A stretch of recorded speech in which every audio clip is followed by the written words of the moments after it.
beautiful Virgo friends, and welcome to your horoscope for June of 2021. Where Virgo, this month, not only are we having another eclipse, this one will be a solar eclipse in the energy of Gemini, but we will also welcome Jupiter and Neptune into their retrogrades.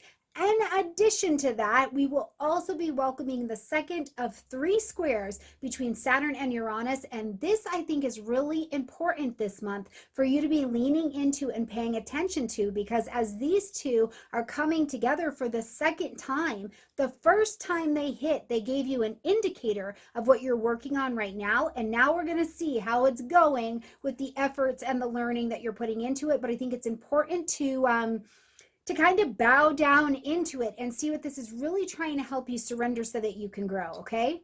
All right, my beautiful friends, let's jump in here and take a look at what's going on. Right at the beginning of the month on the 2nd, we're going to see Venus enter into the energy of Cancer. Now, this is going to light up your 11th house space. Venus in the energy of Cancer is quite comfortable. She's bringing a magnetism and a benefit to this particular area.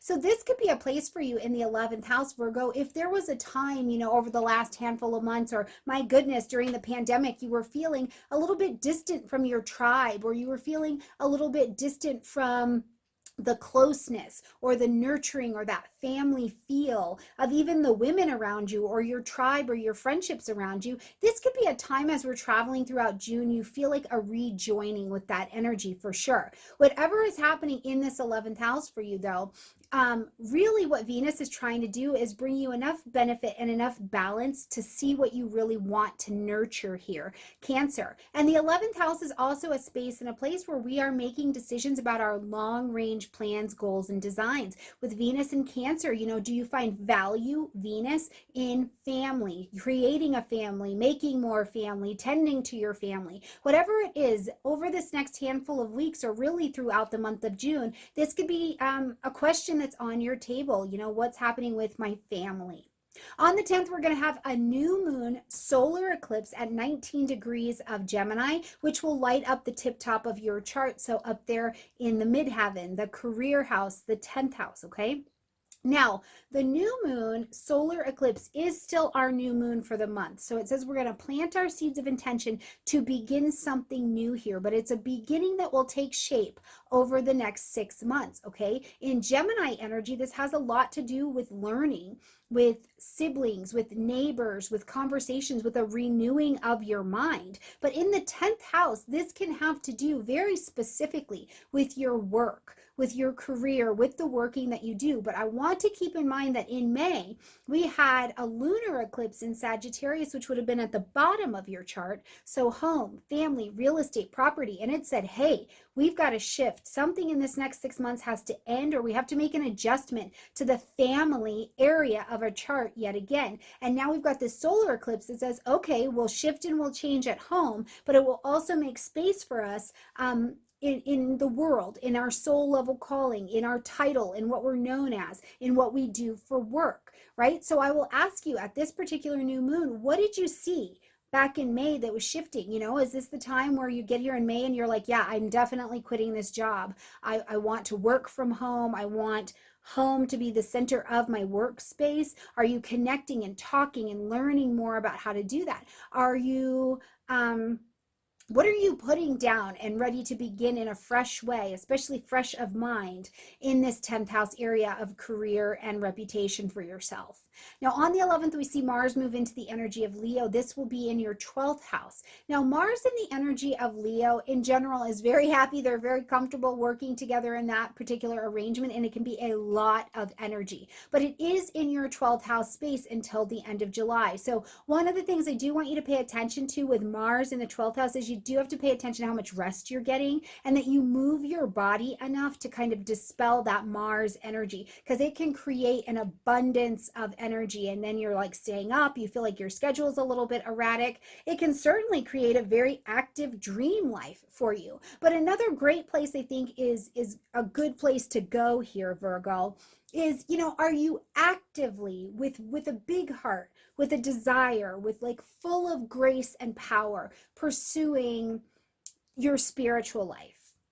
your creative life, this place that lives and works in between the worlds. If you have addictions, if you have mental situations, if you have specialized populations in your house, do you have children who have special conditions or elderly people in your life? Are you pursuing them? Mars could have you quite active in this particular 12th house area, doing all sorts of those things as we travel throughout June and July. Okay, now on the 14th we'll see Saturn and Uranus coming together for that second of 3 squares that they're going to have with each other, and this one will be at 13 degrees of Aquarius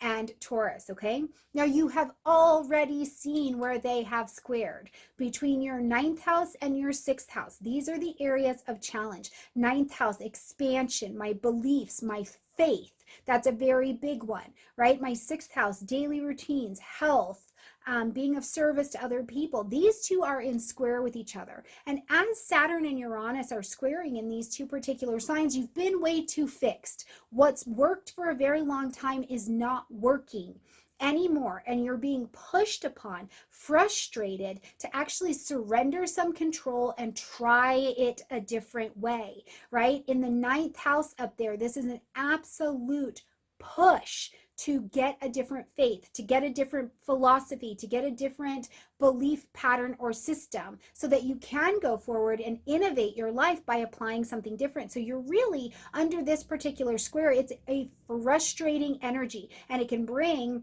Uranus surprising things into your life that make you have to snap into some different kind of action or some kind of different belief pattern. But in your daily life, what you've believed, is it still working? Or is it like I've had these old ideas about what daily life is supposed to look like, and they're literally hurting me. They're hard. I feel like I can't keep going with this. The other thing I think of between that 9th house and the 6th house is that, in terms of projects and things like that maybe you've been taking on, working on something like that, which ones just need to go?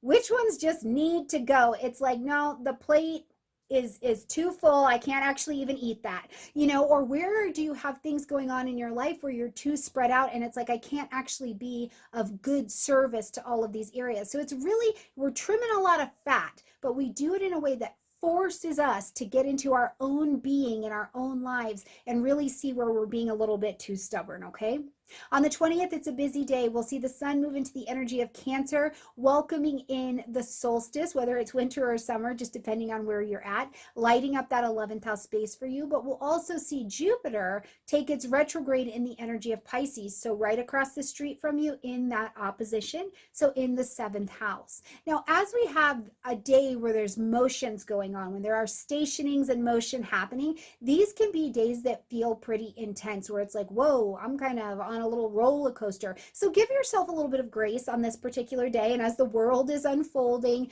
wear it like a loose garment, because stationing and just high movement days can feel a little bit out of whack. But as Jupiter takes his retrograde here in Pisces, this actually spiritualizes your relationships. Jupiter's come in and said, hey, we need some spiritual teachers. We need some teachers with different kinds of experience to come into our life. We need to spiritualize our relationships, our conscious chosen one-on-one relationships. Relationships take work, Virgo. You got to fully show up, but also surrender control in them. And I think that Jupiter helps you see how to do this during his retrograde. Now, the sun in Cancer, you're motivated to nurture these friendships, nurture these social things, nurture your team members in that Zoom conference, nurture your long-range plans, goals, and designs, especially while the sun is bringing light, heat, life, and motivation to do so.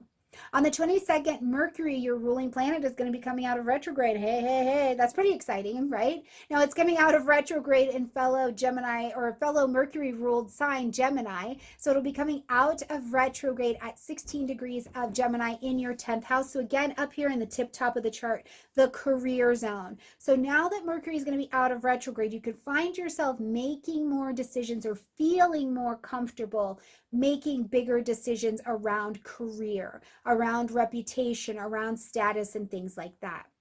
On the 24th, we're going to have a full moon in the energy of Capricorn, and this will be in your 5th house space. The full moon says that something has to be ended, acknowledged, or adjusted. We need to create a shift. Something in its cycle it's done. It's kind of culmination, so you either need to let it go or we need to make an adjustment here.